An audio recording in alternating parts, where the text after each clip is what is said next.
Melody grabbed Claire's arm to stop her from leaving already. Claire! You cannot say such a thing! Never say that in front of Alessandra. Do you know how much it would be a slap in the face to hear you admit that too? Alessandra isn't going to bring you into her fancy world just because you switched your tune. She still doesn't trust us. It was fake of you to tell her about wanting to be a scholar. You think she will let you teach her children? Claire asked. If I work hard, then yes. And I switched my approach because I realized how rude we were coming off to someone who has trouble with relatives she meets. I want to get to know our sister. That is the reason we came here with our mother, isn't it? I get defensive for Mother too, but we have to put ourselves in Alessandra's... You weren't saying that yesterday, Claire yelled, deeply frustrated with her sister. I said that from the moment we left home. I got angry when my mother said she was threatened, but the more I heard about Alessandra's life, the more I understood why her husband was wary. Claire, I will always defend my mother, and I hate to see her look so sad. But we have to stay out of this if we want to have a relationship with our sister. She could be acting worse toward Mother, Melody said. Alessandra was quite calm in the face of a parent who abandoned her. Alessandra had the power to make their lives hell, but here she was, meeting them and trying to get to know her half-sisters. Claire, why are you acting like this? You never cared about the glamour of towns like this before. You must stop asking about how much things cost, or pouting when you hear someone is a butler. You don't have the wealth to pout at a butler. Promise me that you will start to behave. I will tell Father about your behavior when he arrives tomorrow, Melody said, knowing this threat would get Claire to behave. Father told Mother to be prepared for a cold shoulder. He wasn't happy to learn about Mother's hidden life and that she wasn't traveling to see her sick father. I told you that he and Mother got into a screaming match before we left. We should be more worried about their marriage, Melody added, fearing her mother's secrets would crumble her marriage. Do you think it was right for Mother to hide this from us for years? Especially Father?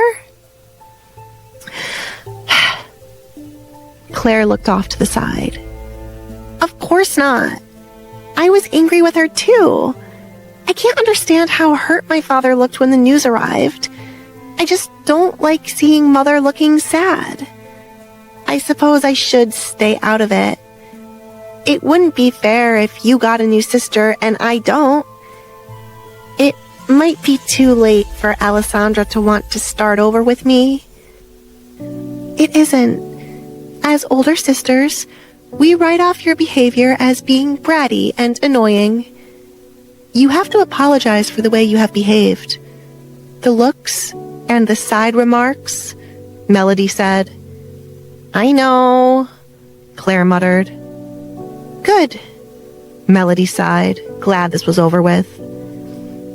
I'm sorry that I said your dream is foolish. I was just angry with you at that moment. I am against it sometimes because it means you won't always be at home. I'm sorry, Claire apologized. I know. See, you're a sweetheart when you control your emotions. We should return before they think I am out here pulling out your hair, Melody said, walking back to the room where everyone was. Why would you be pulling my hair? I am the better fighter. Duke Collins? Claire almost choked on her words when she saw Edgar standing far from them. She rubbed her eyes and looked again. She thought he had appeared out of thin air to kill her. Duke Collins? Melody curtsied. She also wanted to know why Edgar was here when Alessandra said he would come later. Hello, Edgar said, giving a short greeting, and went into the room to find Alessandra. After a quick meeting with Tobias to discuss what was happening at the border, He left the palace and came straight to Alessandra. "Edgar!" Alessandra exclaimed, surprised to see him. She was happy to have him here as the sit-down with her mother was suffocating after her sisters left. "I thought we would not be seeing you for another hour." "I finished early, so I came here to see you. How lucky are you to be so loved?" Edgar said, taking a seat beside Alessandra. He attempted to touch her stomach, but Alessandra pushed his hand away. Edgar briefly glanced at Melanie, who had no idea Alessandra was carrying his children in her stomach. "Hello again," he greeted Melanie. Melanie understood why Alessandra did not call her mother, but she found it rude for Edgar not to refer to her as mother-in-law. He still owed her some respect. Thanks to her, Alessandra was in this world for Edgar to be married. Although it bugged her, Melanie knew to keep quiet, as talking about it would only anger Alessandra. Melanie had also asked around about Edgar to see what he was truly like. She didn't like the things she heard about him. The last thing she wanted was for Alessandra to marry a man as cruel as her father. Although Edgar did not care for appearances like Desmond, there were a few things said about him that she did not like for her daughter. Everyone she turned to said Edgar Collins was a cruel man you should stay far away from. At first, she viewed Edgar's actions as love, but now, Melanie found them a bit controlling and rude. He had a don't-care attitude that she greatly disliked, and then there was that look in his eyes whenever he looked her way. "The two of you have not been married for long. Have you thought about children?" she asked, watching Edgar's reaction. "We have. We are both looking forward to having children one day. Although we have not reached a year yet, I think we have been married for enough time to think about children," Alessandra answered. "How many months into your new marriage did you have Melody?" "I was pregnant with Melody before we officially got married. Luckily, the timing was quite close, so no one ever assumed anything. It is something I never told Melody," Melanie said, smiling at Melody and Claire as they returned to their seats. "I hope you can have a child soon so I can become a grandmother." Edgar made a sound. He felt Alessandra pressing her shoe down on his, but it didn't affect him. Melanie would become a grandmother, but it did not mean she would see the child. "Is there something wrong, Duke Collins?" Melanie asked. "We should all be able to speak freely since we are family. Speak your mind." "You don't want Edgar to speak his mind," Alessandra thought. "You already told me that you do not like or trust me. I feel the same when it comes to you," Melanie added.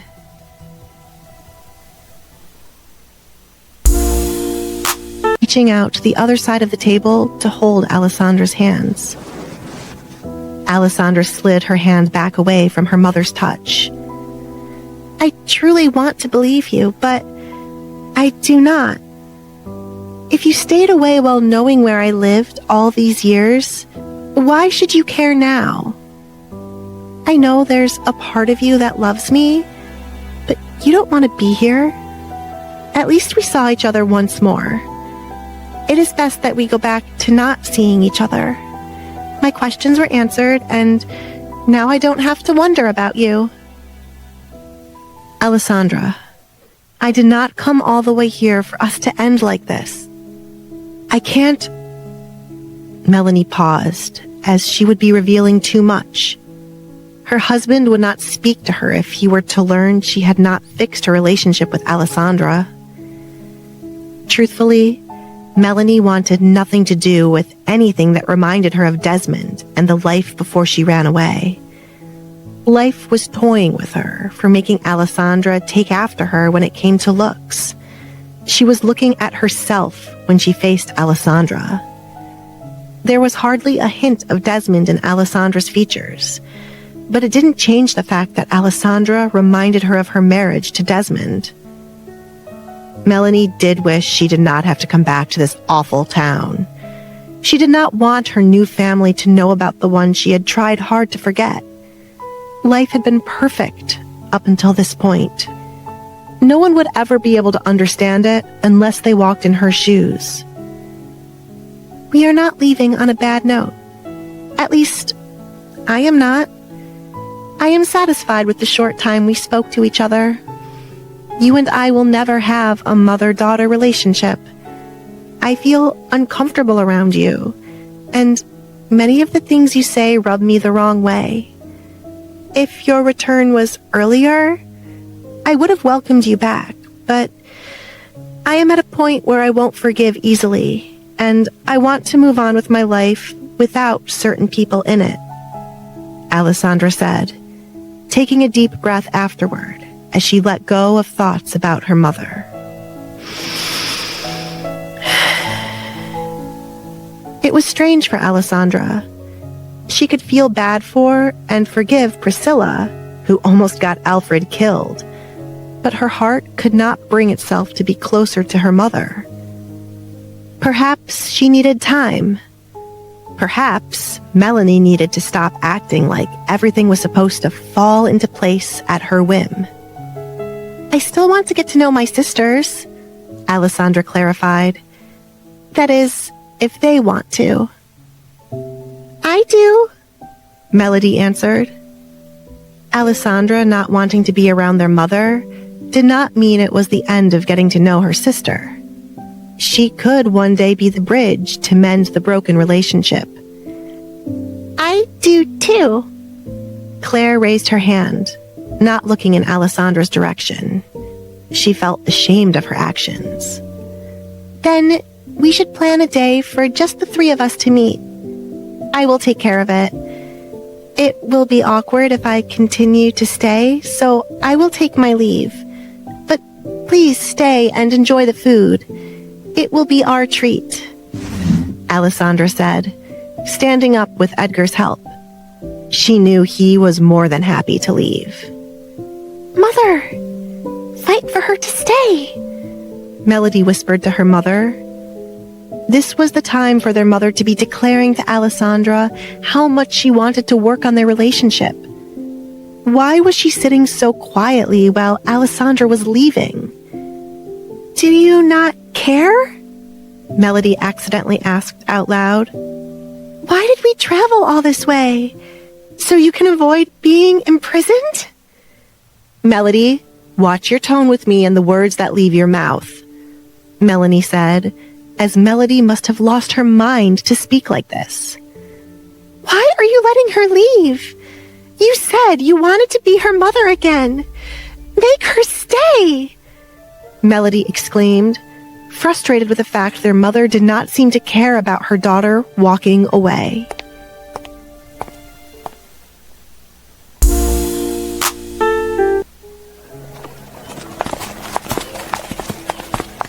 Alessandra felt bad for Melody being the one to push Melanie to say something more.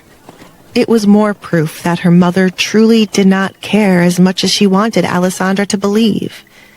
Alessandra was not going to stay, even though Melody was pleading with her eyes. No more finding missing relatives, Edgar said when they exited the room with Alfred and Sally right behind them.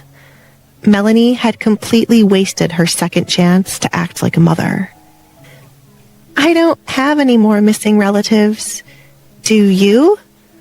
Alessandra asked, as it would have to be someone on Edgar's side they needed to find. His father was currently missing. No, Edgar replied. Unfortunately. Of course. You would want some of your relatives to go missing so you do not have to speak to or see them, Alessandra said, as she knew her husband well. You should have tortured her. You are letting her off the hook too easily. I would have let guilt eat her alive. I'm annoyed how she dismisses your life with your father. I am like Desmond. What a joke. Edgar scoffed. He was nothing like Desmond other than the fact they both had a title. His title was far out of reach for someone like Desmond. That was wrong of her to say.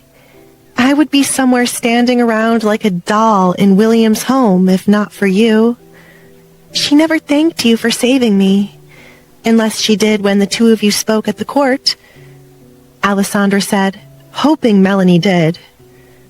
A recollection of what happened up to the point she married Edgar was sent to her mother, so Melanie had some knowledge of what Alessandra's life was like. The court didn't know much, but Edgar having to kill her father should have made Melanie curious for more details about that night, straight from Alessandra's mouth. Alessandra shook her head to rid herself of any thoughts about her mother. We should do something together now that you are free. I don't recall us walking around the town together. Melody! The sound of Claire calling after her sister interrupted the moment. I like the dramatic exit, but how are we going to get home without Mother? Is something wrong? Alessandra asked Claire. Claire sighed, as today was turning out to be nothing but a headache. Melody told Mother we needed time away from her, but Melody forgot Mother paid for our ride here, and she was going to pay for our ride back. We have money. She showed her purse. But we were to buy a gift for our grandfather today. We are supposed to leave Lockwood once Father arrives, so we can all meet our grandparents. We can simply return tomorrow to buy a gift, Melody said with folded arms. Alessandra looked at Edgar, who looked at Alfred to offer the two young women money to get back to wherever they were staying. I am going to take them home, Melanie said, not needing her children to be given money. Please leave us, Melody said to Alessandra. She wanted to speak to her mother without Alessandra present. She could see more of why her father was so angry. Where was their warm and happy mother? The one who was always smiling wherever she went. Where was the mother who loved her children so dearly? Melody was told the story of her mother being in an unhappy marriage, and Lockwood bringing back unhappy memories. But what did that have to do with Alessandra? Why was their mother messing up getting to know their sister, as if she wasn't the villain in all of this by keeping Alessandra a secret? I will see you soon. Alessandra bid goodbye to Melody and Claire. They had their hands full with their mother. Why do we get to throw away your mother, but my mother is in our home more than I would like? Edgar asked, not seeing why he had to be tortured. Because it is clear Priscilla is trying to make up for her mistakes, though she doesn't like to admit it.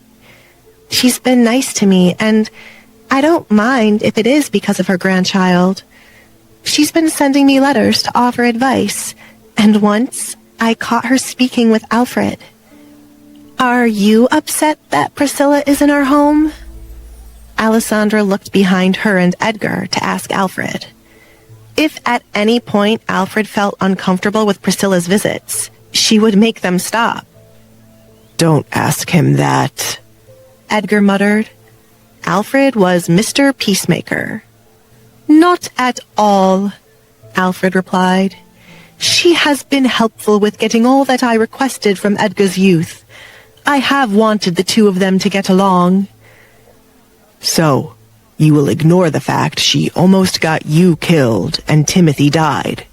Wonderful, said Edgar. I like spending time with Priscilla because I get to see how similar the two of you are, and neither wants to admit it. It is also funny to see you protecting her from being courted by men like Mark. It is cute. It is not. Do not run away from me. Edgar released Alessandra's hand and quickly followed Peter, who looked shocked as their eyes met. I have been meaning to speak with you, Peter. I had a feeling the devil was near, Peter mumbled, wanting to drop the box of donations and make a run for it. Nothing good came from a meeting with Edgar. Just kill me and get it over with already. Stop popping up in my life like this. Hello again, Duchess. Why are you still married? Alessandra was happy to see Peter again. It had been a long time since she visited the church and saw Peter, who feared Edgar.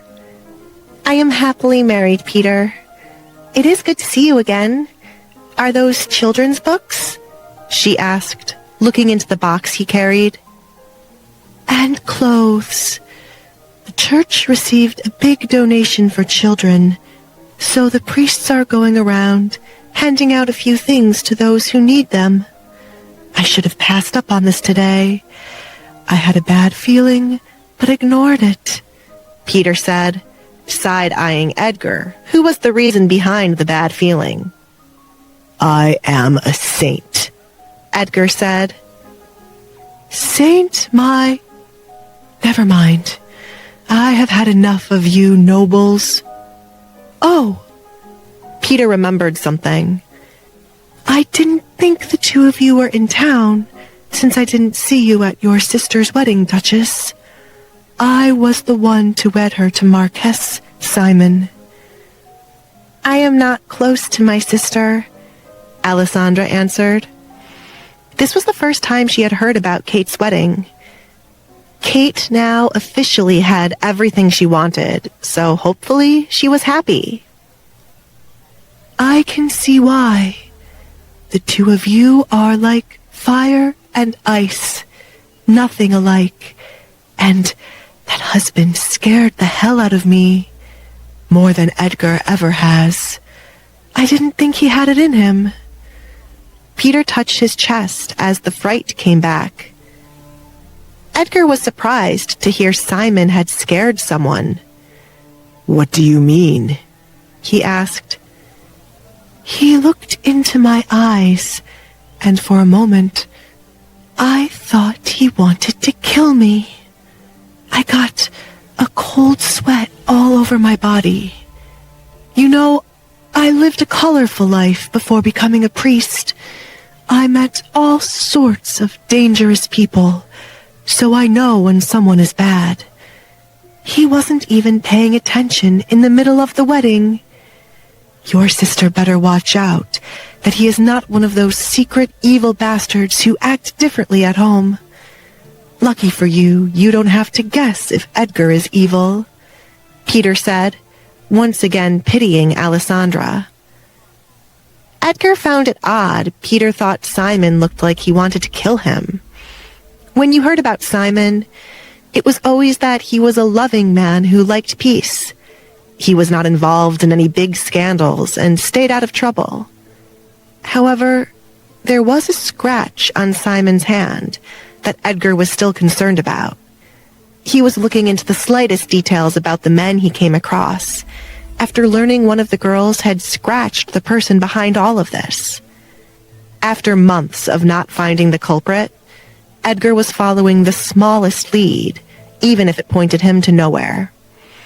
I will pay Simon a visit since you are so concerned, Edgar said. Peter's mouth fell open from the shock of Edgar going so far as to confirm his thoughts about Simon. You do have a heart, he said. Alessandra, on the other hand, couldn't believe Edgar was going to visit Simon because of what Peter said. If there was a bad side to Simon, others should know about it, but she didn't think he would want to be anywhere near Kate. To visit Simon meant he had to see Kate. There was also the fact it didn't seem like Edgar and Simon were friends for Edgar to one day just be dropping by. Alessandra had no plans of joining Edgar on this trip. Duchess! Elinor's voice was heard to the right of the group. She was pleasantly surprised to see Alessandra out and about in town today. When she heard of Alessandra's pregnancy and a specially delivered message, She thought she would be seeing less of Alessandra. "It seems the whole family has come out today," she said, looking at the number of people behind Alessandra and Edgar. "Excuse me," Alessandra said to Edgar so she could speak to Elinor. It had been a while since they talked face to face.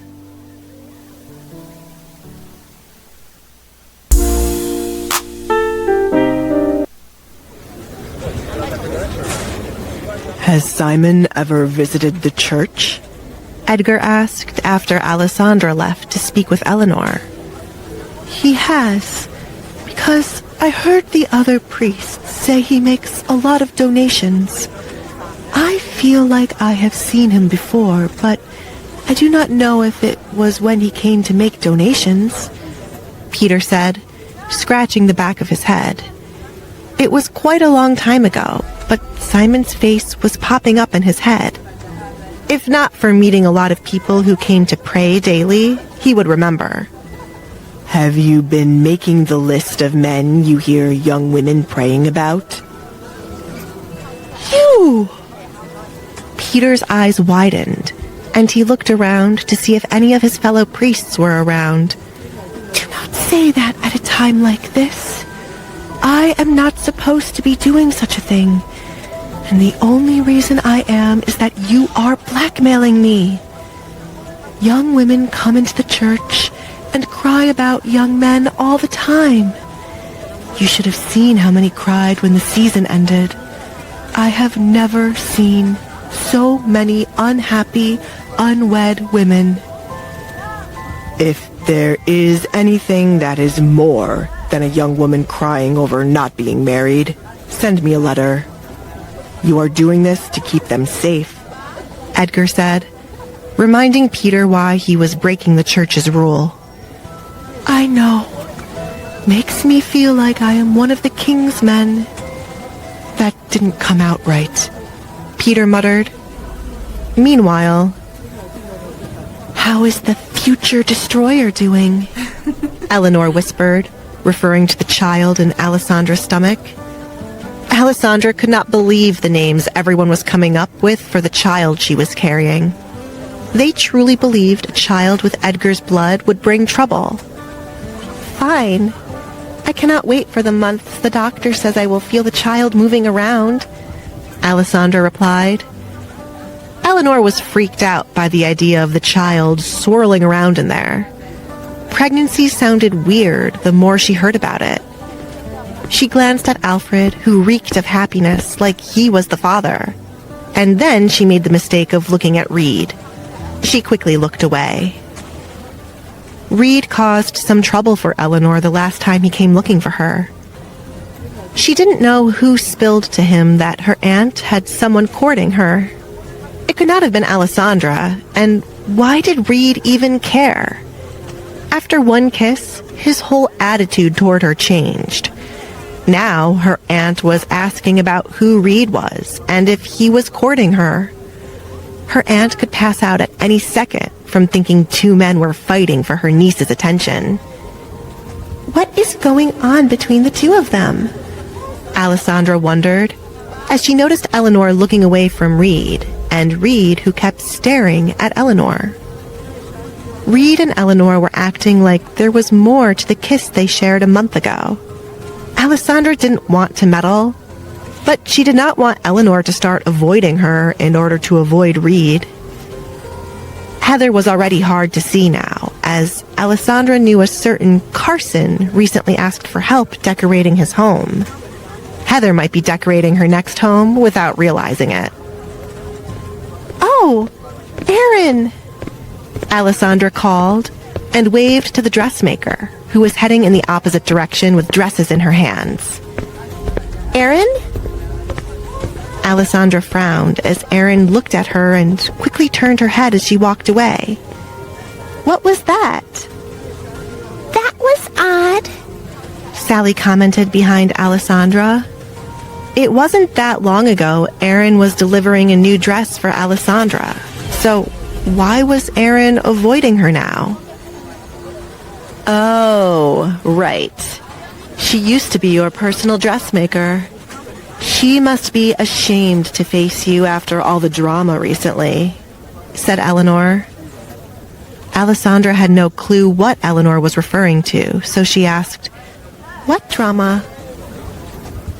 Elinor hesitated to tell Alessandra about Erin, but with Kyle's big mouth, Alessandra was bound to hear about it soon. Well, she was involved with a man named Dale Scott. In fact, she was living with him. Apparently, the two of them planned to get married, or maybe they did, but there was already a girl his parents wanted him to marry. His brother Kyle told the ladies in my father's business that one day Dale was away, and when his parents visited the home, they found Erin. The mother yelled at her for messing up their plans for their son. It seems the relationship between Erin and Dale was a secret for a really long time that not even his parents knew. Kyle did, and to get back at his brother for something, he sent his parents there, knowing Erin would be there.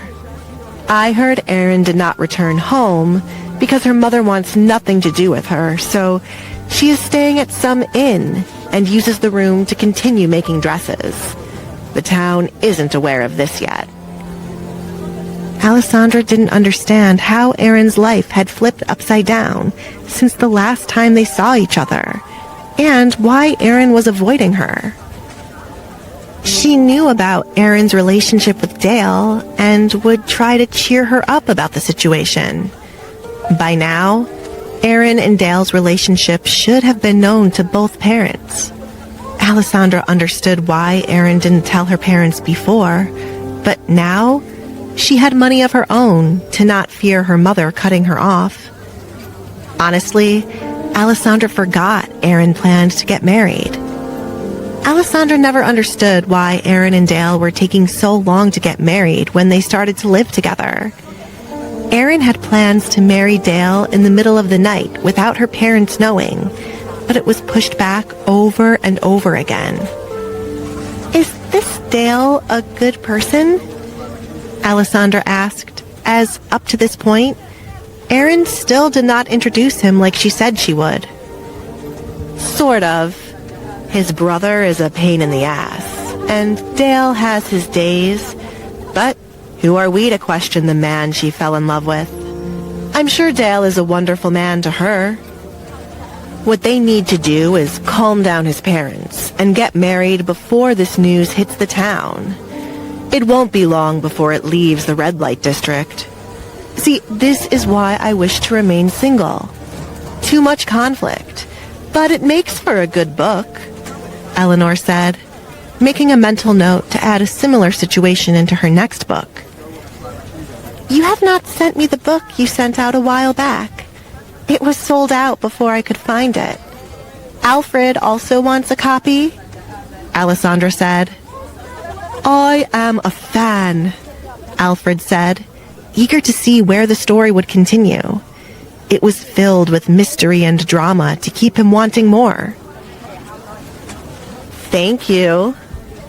I can visit tomorrow and bring you 2 copies. Alessandra?"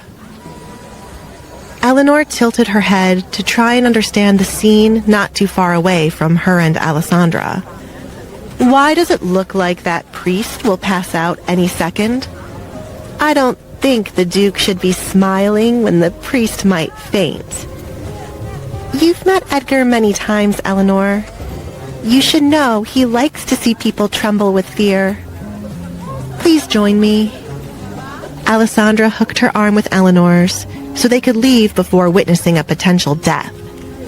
Peter and his faint heart would never last long when Edgar was around.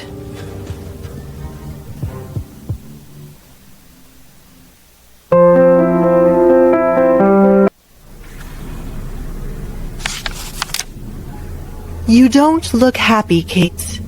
Didn't you sleep last night?" Simon asked, looking up from his book to Kate, who sat in a chair opposite him. She sat with folded arms, looking out a window.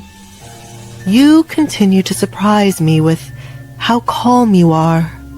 I almost wish you would get frightened and try to run, so I can drag you back here.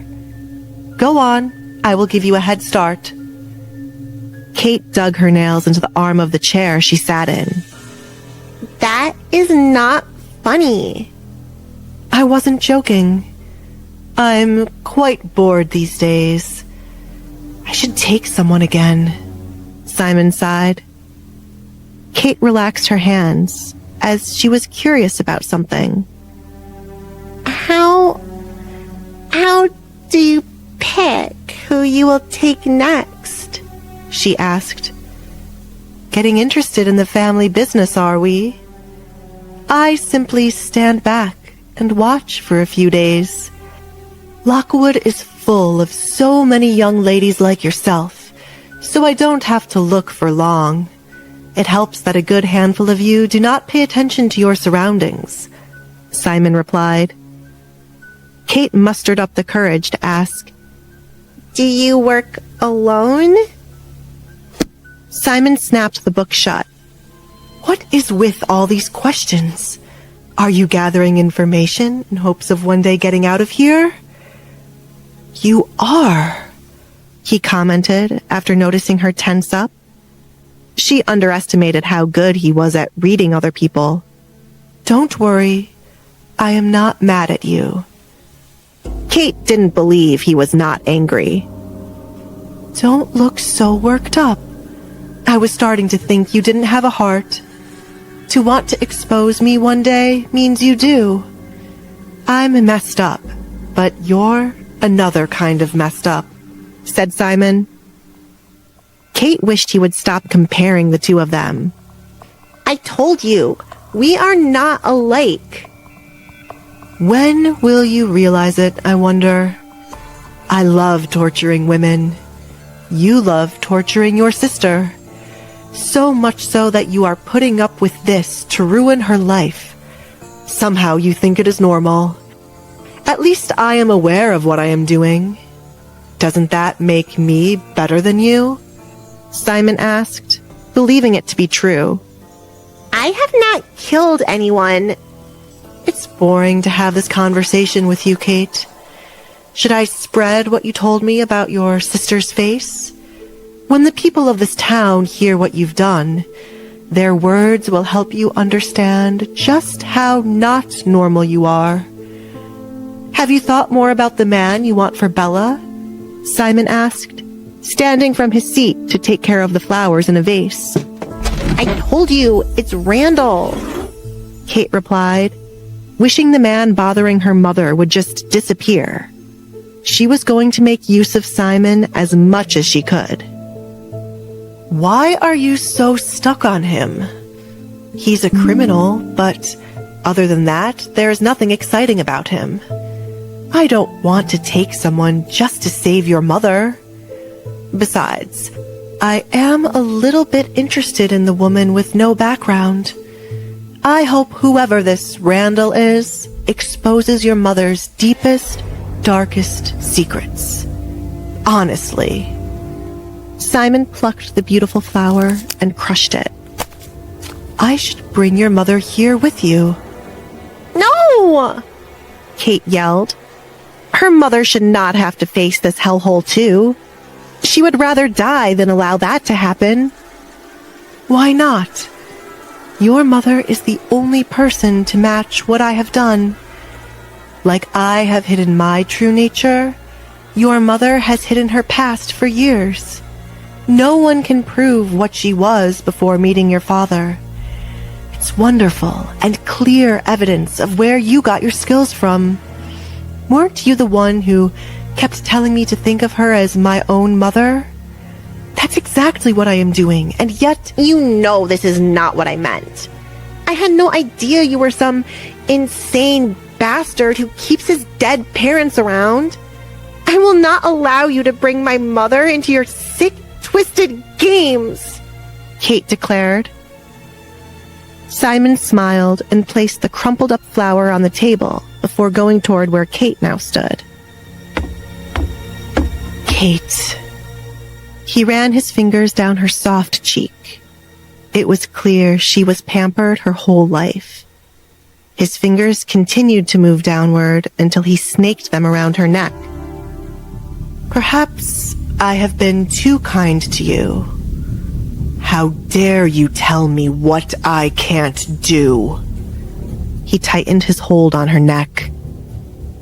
If not for the fact he would soon have to parade her around as his wife, he would consider breaking her neck now. I will always do what I want. You are just a puppet who moves when I pull strings. Do not for a second think that you are my equal in this house. I can kill you at any given moment. Do you understand? Kate fought to remove his hands from choking her. Tears started to escape her eyes as she tried to give him a response. She knew who she was dealing with, but somehow forgot she had to play it safe. Kate couldn't help herself from speaking up when he mentioned her mother. Her saving grace was a knock at the door. Simon released Kate and looked at the butler, who was waiting for an order before going to check the door. Hurry up and catch your breath, Kate. If our guests notice something odd, I will kill you the moment they leave. Don't even think about mentioning Bella or anyone else. This is my playing ground. No one who walks through my doors can save you. Kate touched her aching neck, which had to be turning red by now. Never in her life was she manhandled like this for speaking. Kate took deep breaths to calm herself before Simon could get angry again. Forget about getting Alessandra. She had to get out of there before she ended up being the town's next victim. She could not last another day with Simon. Simon rolled his eyes, annoyed by Kate taking her sweet time to get over what happened. Kate? Someone is at the door, Simon. We need to greet our guest, Kate said, slowly getting to her feet. As long as she did as he wanted by being his perfect wife, she would get out of there and one day get to see him hang for the crimes he committed. She would be his first victim to get away. I can't be so loud with him again, she thought. Simon licked his lips. She managed to surprise him with her quick change. Simon almost felt bad for hurting her. Almost. Kate wouldn't behave if not for what he did. Now he knew how to get her to act right. Just a little pain to remind her of her position every once in a while. He liked her acting, but her attitude was starting to get under his skin. She needed to be properly taught how to be obedient, like Bella. She's making me miss Bella. Should I switch them every once in a while? He wondered. Simon, what took so long? You became a husband, and now you are hesitant to see your friends? Kate frowned upon hearing the familiar voice of Kyle, who she met at a party hosted by Simon's friends. What on earth was he doing here? She was hoping for someone with common sense, who might be able to sense something was off between her and Simon.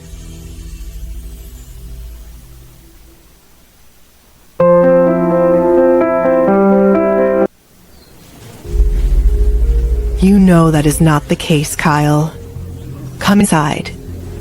Dale, it's a surprise to see you away from your home. Simon greeted the brothers. I'm surprised to see you with Kyle after what happened. He still has not forgiven me for what happened. He's being a bit dramatic, said Kyle. You brought our fucking parents to my home. Now they are angry with me. And the girl I want to marry is angry with me. Simon would understand since he's in love, Dale said, expecting a man who was recently married to be on his side. Well, I can't understand the parents being angry with you, and now that I think about it, I can't understand the woman being angry at you. Kate and I are happily in love. Kate, you remember Kyle, right? You've yet to meet Dale, Simon said, holding out his hand for Kate to come to his side. He needed her close to be able to stop her from saying something, But he had a feeling Kate was smarter than that. And that was why he married her. Kitty Kate, Kyle commented, keeping his eyes on the young woman he would have liked to steal away for himself. Simon, you lucky bastard. What are those marks on her neck? Is the good boy a lover of rough play? Kyle. Dale hit his brother on the back of his head. Excuse my brother. No matter how much our mother tried, she was never able to teach him manners. We've never met. He extended his hand out to greet Kate. I heard Simon was getting married, but I have been too busy the last month to introduce myself. That's why we're here today. It's nice to meet you. Kate greeted Dale. He was far better than his annoying brother already. Her opinion of Kyle had not changed, and she was more than happy he had not visited until now. His brother Dale, on the other hand, seemed like a man with common sense she could use to eventually get out of here. I must say that I am a little offended that neither of you attended my wedding, but it does make me feel a little bit better to see both of you here today. With Dale sneaking off with some woman, I understand. But what was your excuse, Kyle? Simon looked at the brother he could not stand. He wanted to kill Kyle for having eyes for what belonged to him. Kyle shrugged. The last time we were around each other, your wife was glaring daggers at me. She didn't like the way I slammed you to the floor, and I can't blame her. Dale and I were just passing by to say a quick hello to see how marriage is faring you. How wonderful. Kate smiled, fighting back the urge to roll her eyes. Who is the woman you are sneaking around with? Do I know her? Get this. She's your sister's dressmaker. Kyle chuckled, ignoring the anger on Dale's face. Out of all the women in Lockwood, he could not believe his brother was angry with him over a dressmaker. Erin? Kate was surprised by the revelation. She heard Erin boasting about already having a partner, but no one was introduced to him. Why did life have to make Dale involved with someone close to Alessandra? Or maybe this was a good opportunity for her. When she is no longer angry with you, you should bring her here to have lunch with Simon and me. Don't you want to see what kind of woman is keeping your friend so busy, Simon? I do, Simon agreed.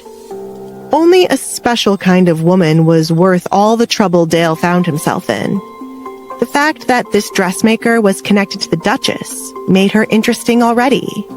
She might be the perfect bait to lure the Duchess out. He had to start working on giving Kate her wedding gift, which was Alessandra, while he got to toy with Edgar. I don't think that will be anytime soon. She's pissed. And when I do make up with her, you might be attending a wedding instead of lunch. I need witnesses there by my side. I know it is a bit rude to ask, considering I did not attend your wedding, but this is my way of making up to you, said Dale. Simon wasn't interested in attending another wedding when he wasn't even interested in his own. His good friend persona had him doing too many things he did not care for. Kate and I thank you for the invitation. We would love to attend. Do you want something to drink? I received a lot of wine for my wedding. Excuse me. Kate tapped her hand on her side as Simon walked away from them to find wine. Simon was leaving her alone with the brothers, but there wasn't a chance to speak with Dale. The servants continued to watch her while Simon was away. She had a feeling that they were so loyal to Simon that they would attack her or the Scott brothers at the first thought of a betrayal. Also, Kate didn't quite trust the brothers yet. She had no clue how many people were in on Simon's plans. Kate's head was full of doubt about how she would get out of this house of horror. If only I had spotted you first, Kyle said, taking the opportunity to sweet-talk Kate while Simon was away. He was friends with Simon, but they weren't that close. If Kate ever grew bored of her husband, as most women did, he was here to comfort her. Simon got himself a good little lady. Kate turned her body to get away from Kyle's nasty eyes. How could he be so rude to come visit his friend's wife and look at her with such desire? She had to blame her beauty for making the man act like a fool. If only he had some common sense, she would use this attraction as her way out. You better knock it off, Kyle, before Simon kills you, Dale said, taking a seat while they awaited Simon's return. The last thing he wanted to do today was pull Simon away from beating his brother for talking too comfortably with his wife. Must you always try flirting with a woman, Kyle? Save it for the red light district. What can I say? I'm a little bit jealous. If Simon had not met you first, I might have entertained you. As a lady from a fallen household, you did well to grab onto Simon to save your name. Make sure you treat my friend well. Without him, you are pretty much nothing now that no one cares much for the Barrett name, and everyone knows your mother's name has no worth, said Kyle. Simon stood not far from the room, listening to the brothers' conversation with Kate. He didn't like the disrespect for a woman who now shared his name, but he wanted to see how Kate would react. Kate remained calm in the presence of Kyle, who did nothing but talk like a fool. She still viewed him as a man far below her. Regardless of the state of her late father's reputation, she was now a marchioness. Kyle, on the other hand, just earned himself the title of Bella's husband.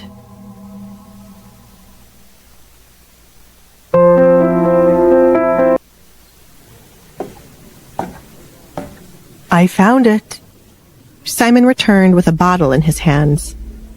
This one is quite strong, so I doubt Kate would be interested in it.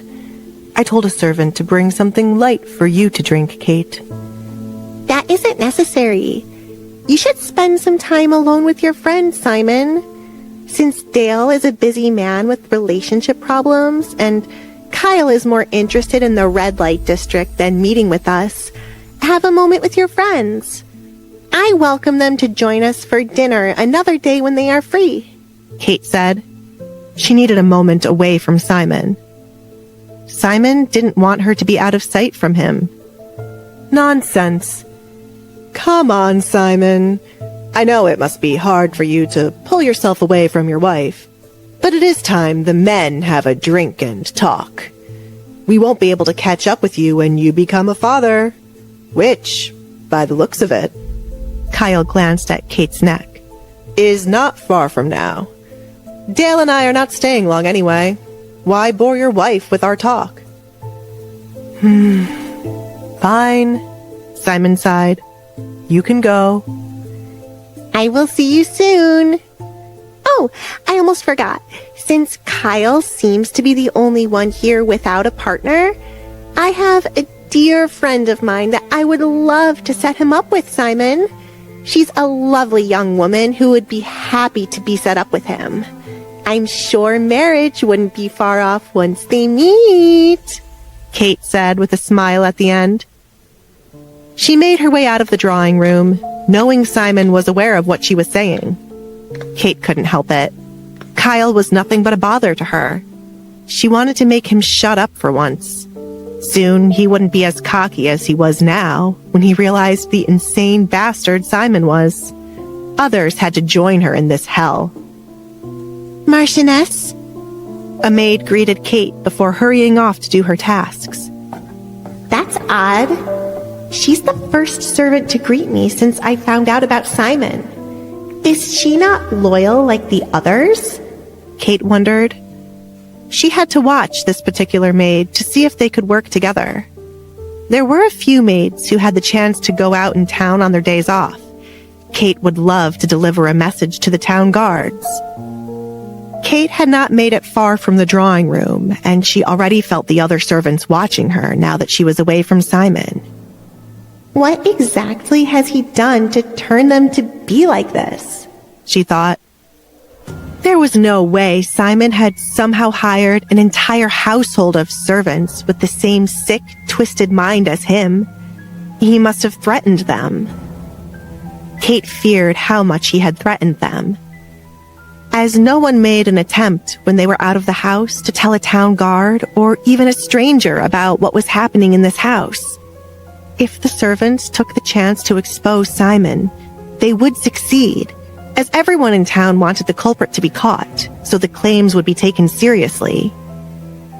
Kate quickly learned that servants would go to the room where Bella was to feed her, so it wasn't like they didn't have evidence to reveal what Simon had done. I cannot believe I wasted my time decorating this house, Kate muttered.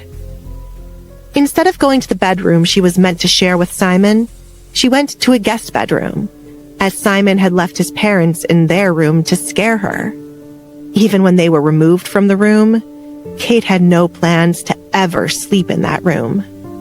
Kate somehow managed to get him to remove Lila's body because she lied and said she wanted to see Lila's parents crying over the loss of their daughter. Kate entered the guest bedroom and closed the door behind her. She was tempted to lock it, but Simon had one rule. If she wanted to sleep in this room, the door had to remain unlocked. Why am I so unlucky? Kate muttered. She had the title of Marchioness, but nothing about her life was as wonderful as she planned. The next day in Lockwood, Edgar found himself once again standing face to face with a guest he considered a 9. Why are you here again? Did you miss it when I said you can visit once a week and you must give us a heads up? Edgar asked, holding the door to stop his mother from entering his home. It was bad enough that they had to deal with Melanie forgetting how to be a mother, but now he had to deal with Priscilla, who wanted to suddenly start acting like one. I planned this day with Alessandra. It isn't my fault she said nothing to you. Everyone else welcomes me here. Why can't you do the same when I am trying to make up for my actions in the past? Priscilla asked, no longer trying to push past Edgar. He needed to let her in without this struggle each time. Just because Alessandra requests your help and Alfred has forgiven you does not mean I enjoy regularly seeing you. The point of having you send a notice a day before your arrival was so I could prepare to see you walking around my home, Edgar said. Priscilla never thought that was the reason why.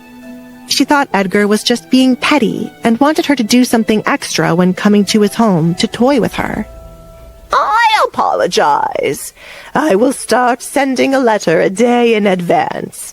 But my arrival today was discussed with Alessandra already. She must have forgotten. Should we talk once more, Edgar? They talked when she was in his dungeon, but Priscilla knew there was more left for the two of them to discuss. She could not fix her relationship with Edgar as easily as she did with the others. If not for Alessandra being pregnant and the two of them running into each other, she would not dare step foot in Edgar's home. Not right now, Edgar replied, opening the door wide for his mother to come inside. I have to leave home soon, and I would rather not have to deal with this right now. Okay. You do know that I am sorry for all that happened because of me, right? Priscilla asked. I know. You're not the type to fake an apology to get back in someone's good graces. Perhaps I inherited that from you. Alessandra is in the room Alfred picked out for our children. It is close to our bedroom, Edgar said, walking with his mother, as he planned to spend a bit more time with Alessandra before going to speak with Simon. I cannot believe you have a room picked out already, but then again, this is Alfred. Years ago, this would have ticked me off because of my jealousy. I birthed you, but Alfred became your mother hen. When will you stop saying Alessandra is pregnant with more than one child? She sighs every time she hears it. I can't recall the last time someone in our family birthed twins. Childbirth is already scary. A relative of mine recently died. Priscilla softly spoke. There was that fear of the mother not getting to meet her child. Leave that negativity at the door. Alessandra will be fine. I will get the best doctors around the kingdom to help her. I will stop saying there is more than one in there when the big day comes and only one child comes out. I can always aim for more the second time. Edgar replied. You've changed so much. For years you have hated children, and now you are looking forward to your children? Have you heard of it? Priscilla frowned as she remembered the bad news she heard. Your father and that woman met with each other.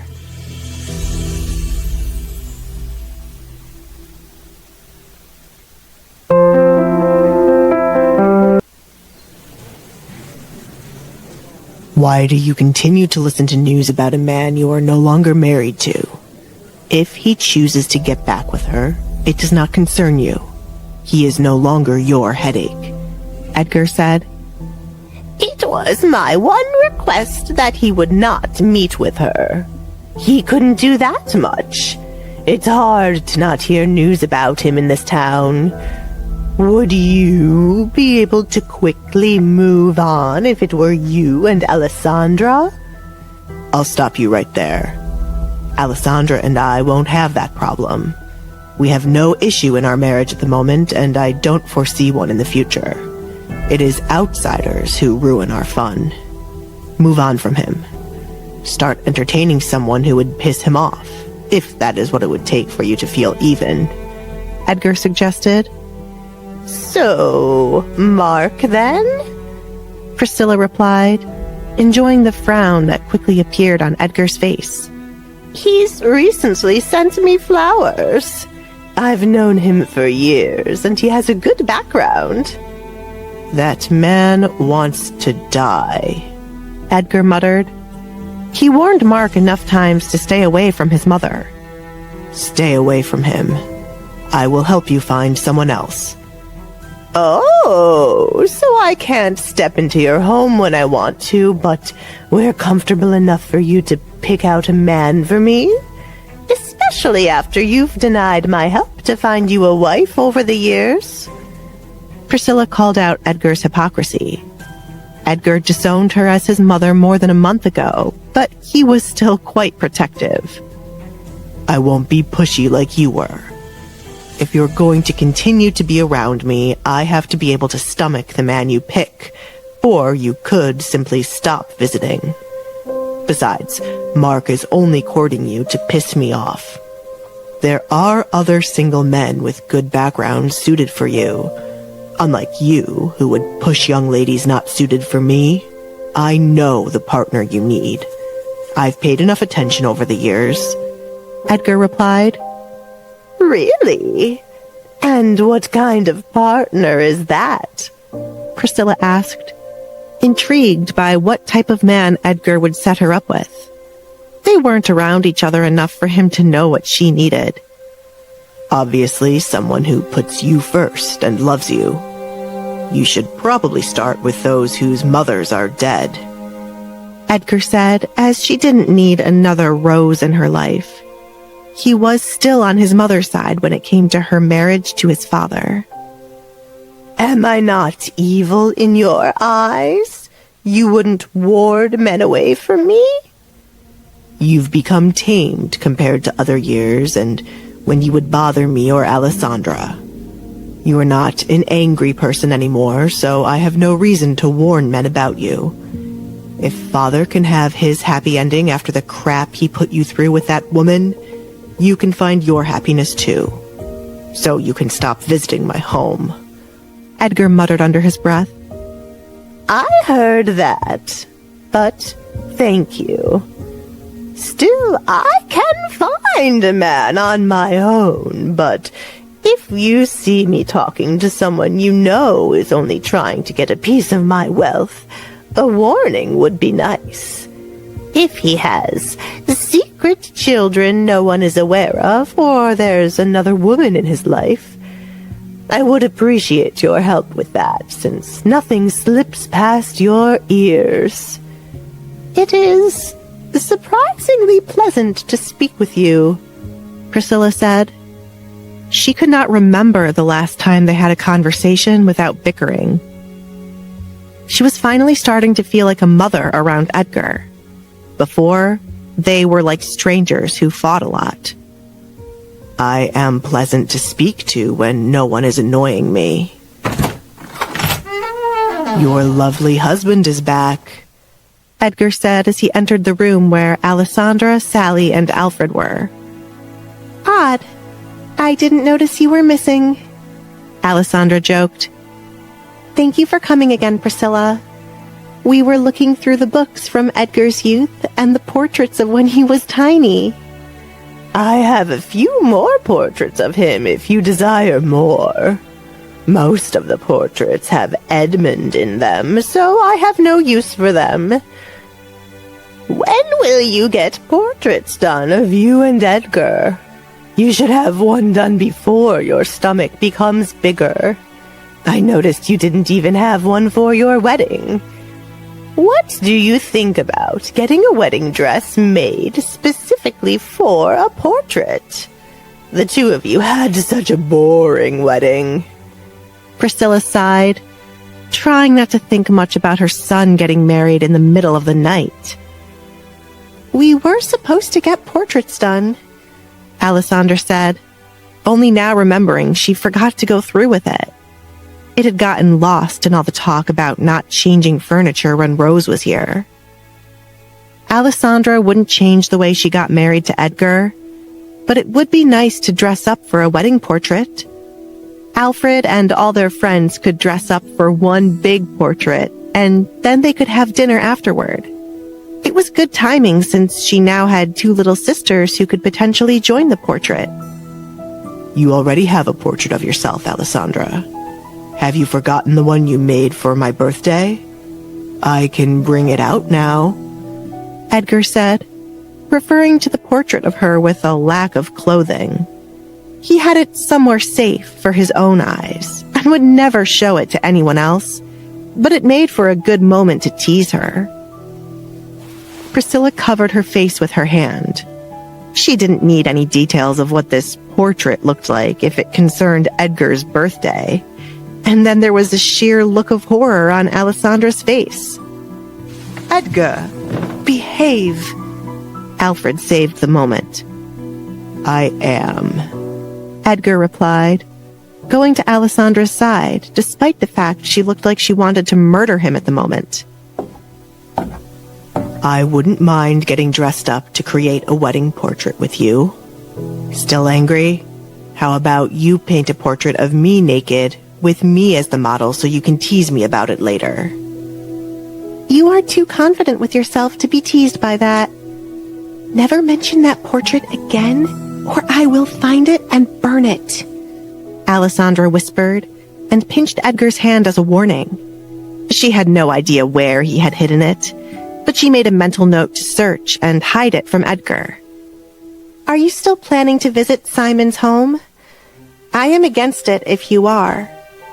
I am going. I didn't offer him congratulations and a drink for being stuck with your sister. It is important that I go, and no, you cannot come with me, Edgar said. You cannot pay me to go visit Simon and Kate. After what Peter said, I can't help being concerned about you going there alone. To calm my mind, you should take Reed and Caleb with you. I won't be leaving home today, and all the other guards are here. Please, Alessandra pleaded with him. Kate was already a nuisance to be around, and caused trouble each time she was near. But now she was worried about Simon. Alessandra remembered Grant's party, where Simon had given her a look that scared her. She thought she was overthinking it back then, but hearing what Peter said proved she had not mistaken the look Simon gave her. Of course there is something potentially wrong with Kate's husband, Alessandra thought. Bad people had a way of finding each other. That was wrong. I shouldn't call him a bad person just yet.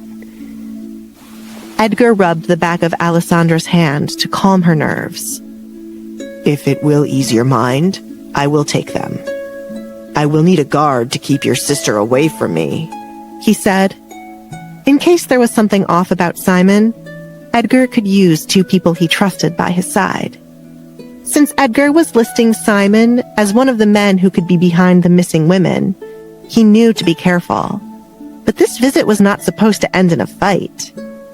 Edgar planned on learning more about Simon to see if he was putting on an act, like his wife usually did.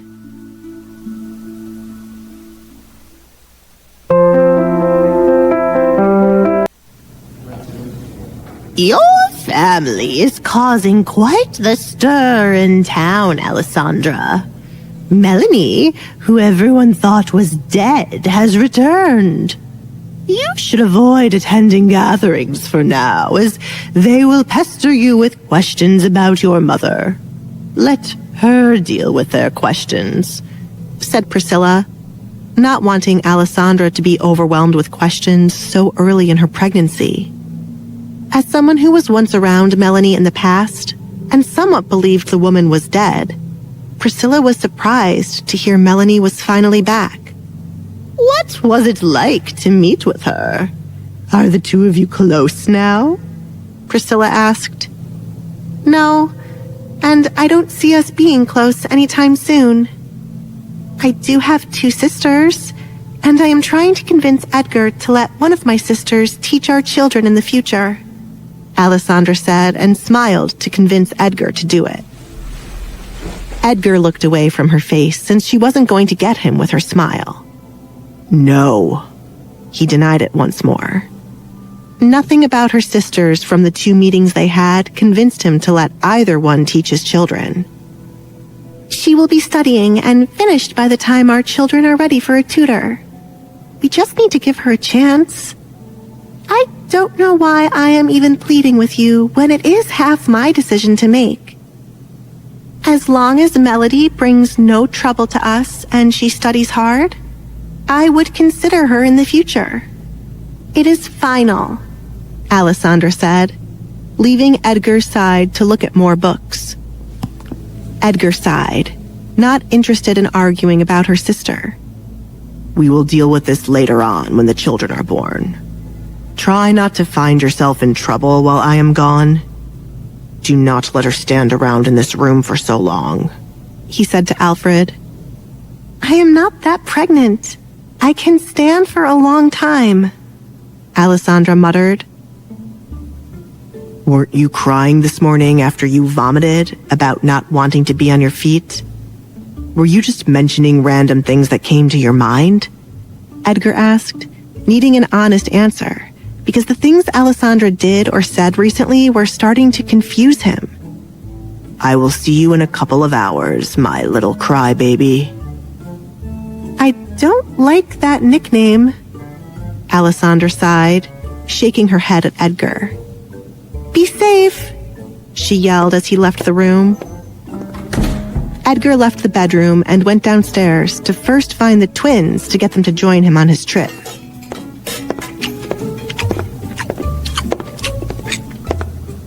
It was no surprise to find Caleb in the kitchen eating food he wasn't supposed to, and Reed lying around on one of the counters. The 2 of you are coming with me. We are going on a little trip to visit Alessandra's sister, Edgar said. Which one?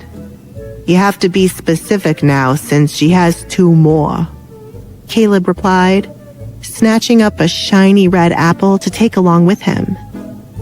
Reed opened his eyes, not happy to have his sleep disrupted. It's Kate, isn't it? It is, Edgar answered, stepping out of the kitchen.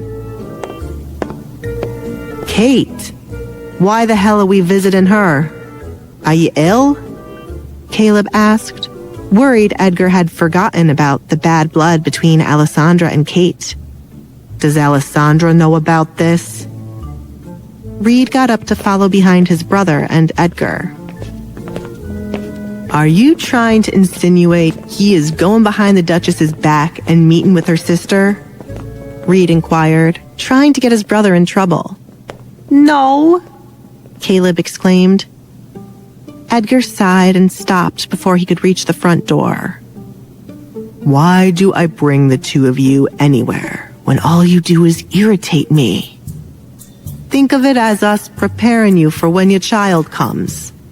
Babies don't shut up when you ask them to. Then again, you have this big house and could send Alfred to the other side so you don't have to hear the crying. Caleb realized. Just stop arguing with each other. What we are doing today is important. We are going to have a chat with Simon. He's on my list of the men involved in taking the girls. Pay attention to every single detail in their home. Simon's behavior to see if he gets nervous, and his servants. Edgar said, as servants were quite loyal to his employers. His servants were the same way, and that was why nothing about his marriage ever escaped his gates. Simon, the person behind all the girls going missing, I would never have suspected him. What makes you think it could be him? Reed asked, since Simon didn't look like he could hurt a fly. He knew that looks could be deceiving, but whenever he looked at Simon, all he saw was a soft man who made the mistake of marrying Kate. When Edgar asked them to look into Simon and nothing was found, Reed thought this would be the end of Edgar's interest in the Marquess. There was a scratch on his hand at the ball. One of the victims had skin under her nails, so she had scratched whoever killed her. Peter said Simon gave him a look that scared him. Normally I would take Peter's word with a grain of salt, but he did mix with all types of people in the past, and I am already curious about Simon. If there is nothing suspicious, we simply move on to the next person on my list, Edgar said, continuing to walk outside to get his carriage. Wouldn't that be something if the sister the Duchess hates ended up with the murderer? Caleb joked. More than an hour later, Edgar arrived at Simon's home, which he had never visited before. He was aware it once belonged to Simon's parents. Edgar and Simon weren't friends in the past, so Edgar never visited Simon's home. The few times Simon visited the palace as a child, Edgar remained near Tobias, so he didn't have much interaction with Simon and the other boys. They shared similar circles because of their titles, but their conversations were few. Simon marrying Kate further helped to seal the deal that they would not be seeing much of each other in the future. There aren't many houses around, Reed noticed, looking around at the trees to the right and left of Simon's home. Well, it was a bit of a long trip to get here. Anyone with the money to build a house here wouldn't like to stay in this area. There aren't many nobles around. You know, they like to stay in areas full of the wealthy. Well, what do you know?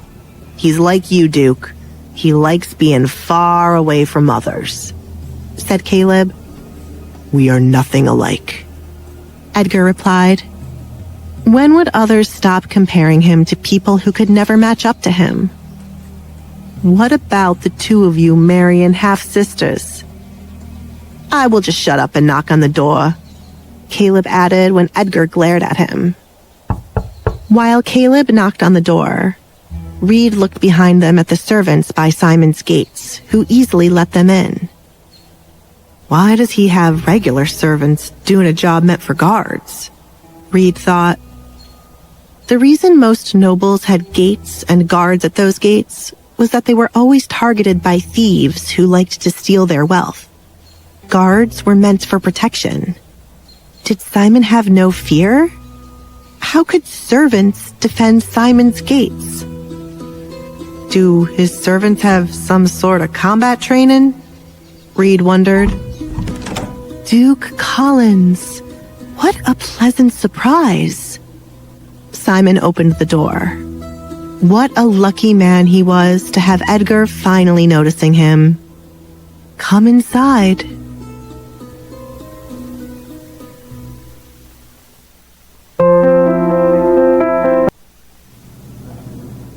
Marquess, I told you all to not bother me, Simon said, irritated with the butler disrupting his planning. Kate wanted Kyle, and as a good husband, he was planning to bring the man here to be with Bella. He did not want to prolong Kate having her matching set to his Bella. Forgive me, there are 3 men approaching the house. One looks to be Duke Edgar Collins. Simon froze when he heard Edgar's name. He quickly stood and went to the window to see if it was true. You weren't toying with me. He's here. He's finally here. He smiled. Simon had not grabbed Alessandra yet, but Edgar was already here visiting his home. Clean this up, quickly. Simon pointed to a map of the town. Have Kate come out to greet our guests. I will open the door for him. Wait, how do I look? Simon spread out his arms for his clothing to be inspected. He could not look terrible on such a joyous day. Wonderful, right. Simon cut in, leaving the butler to open the door for Edgar. He couldn't allow any old servant to open the door for Edgar Collins. As he walked downstairs, Simon heard a knock on the front door. Life was going well for him recently. Perhaps Kate was a good luck charm. Duke Collins, what a pleasant surprise, Simon said as he opened the door. Come inside. Simon wasn't happy to see the 2 men with Edgar, but he would ignore them for now. Good afternoon, Marquess Simon. Edgar greeted the man, who seemed overly happy for some reason. I am sorry to disturb you when you must be enjoying your time with your new wife. He stepped inside. There is no need to apologize. Must your guards join you inside? Simon asked, not wanting the 2 men he knew to be guards sticking close to Edgar. They would take away from the alone time he wanted with Edgar. We go everywhere with him. Reed stepped inside, challenging Simon to say otherwise. He towered over the Marquess, who surprisingly smiled in response, not intimidated by Reed's frame. Fine. Simon walked away from the door. Just like the priest, Simon would like to get rid of the guards who were too close to Edgar. They were all ruining his fun. On the stairs, Kate was surprised to see Edgar standing by the door. She had only witnessed Simon have a conversation with Edgar once before, and didn't think the 2 men casually visited each other's homes. She got excited to have Edgar here, as he would be able to get her out of there. But then she frowned. Why would Edgar help her? It was as clear as day he hated her because of the things Alessandra filled his head with. If their positions were reversed, Kate would leave Edgar to rot in this hell. He was the man who killed her father, and he gave Alessandra what was always meant for Kate. Still, Edgar was the one leading the case for the missing women, so she should take a risk to get his attention and somehow point out Simon as the suspect. It wouldn't be easy to do since Edgar had a habit of avoiding her gaze. Who would have ever thought she was putting her life in his hands? Duke Collins. Kate smiled, putting on her act as Simon wanted. This is a surprise. What are you doing here? Kate.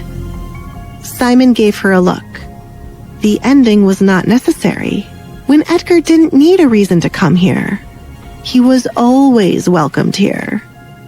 Edgar was a big part of his game from the moment Tobias made Edgar get involved in leading the case. I came to have a chat with your husband.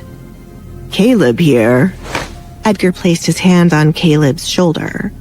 Keeps mentioning how similar you and I are because we married sisters. What the fuck? Caleb thought. He was upset with me for saying that, and now he's using it for this. I thought to pay you a visit to get to know you a little bit. Congratulations on your wedding. You too. Edgar looked at Kate. His eyes went to Kate playing with her fingernails as if she was nervous, but quickly stopped when Simon also looked at her hands. Simon turned his attention back to Edgar. Come take a seat with us in the drawing room. Kate, bring the men something to drink. That isn't needed. I don't drink around from anyone. I am quite picky anyway, said Edgar. He didn't think someone like Kate would do a servant's job, but she did start to move before he said he didn't need anything. How long did she plan to keep up this good girl act? I am sure I can find something to suit your taste, Edgar. Everything I have in my house is something even a duke can enjoy. How about water? Or are you afraid I would put something in that? Simon asked, and then silence fell upon the group. I'm kidding, Simon added to break the tension. We are family now, Edgar. I've been telling Kate how I wanted her to fix the relationship she has with your wife. I hope the two of us talking is the start of their reconciliation. Kate is ready to apologize for what she did wrong. Kate wouldn't believe that even if it came out of Kate's mouth. For a moment, Kate proved it when she frowned. There was the real Kate he knew. Right, Kate? Simon held out his hand for Kate to come to his side. Yes, Kate replied, taking his hand to go to his side. I would like to apologize for my wrongdoings. Edgar released a chuckle. You sure love to play peacemaker, don't you, Simon? I hate to see two sisters fighting instead of being close to each other. As you know, my family died when I was young, so it is hard for me to watch anyone not cherish the time they have with their relatives. Why are we still standing around?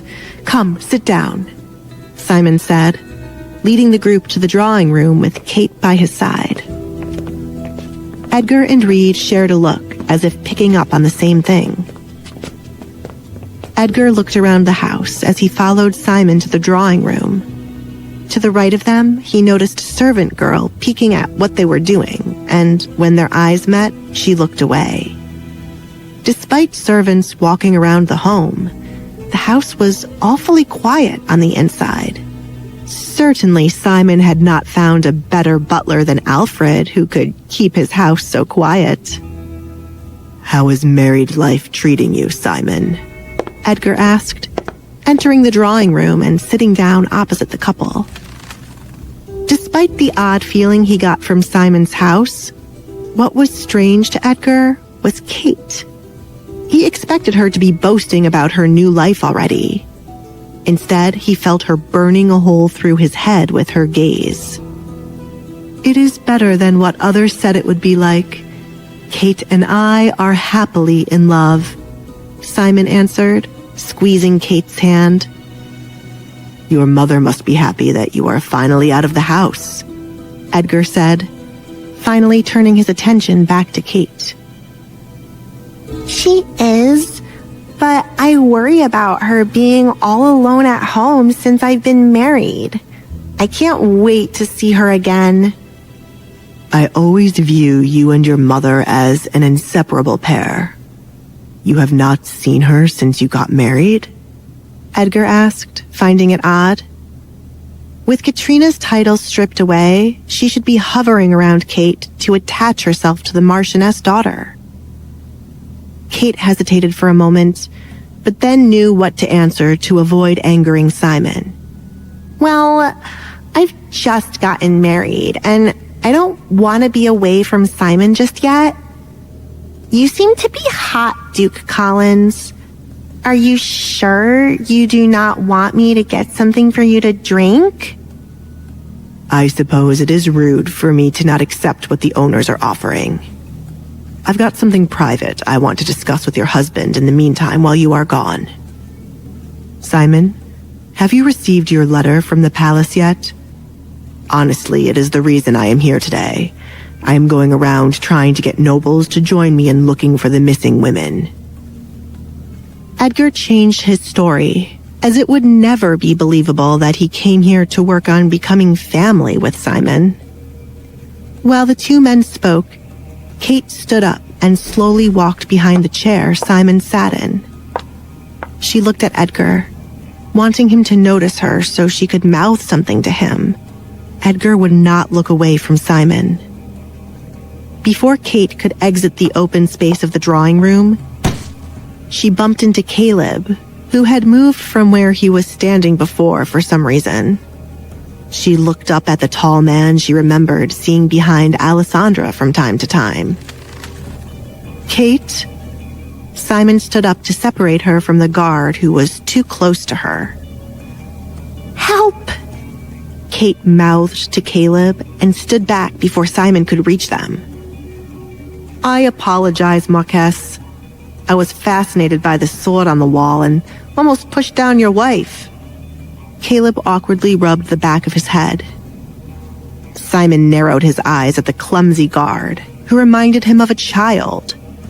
He then looked at the sword which once belonged to his father. He remembered stabbing his father's corpse with it many times. That sword has been in my family for generations. Come, take a closer look at it. Excuse us for a moment, Edgar. Run along, Kate. Simon sent her away.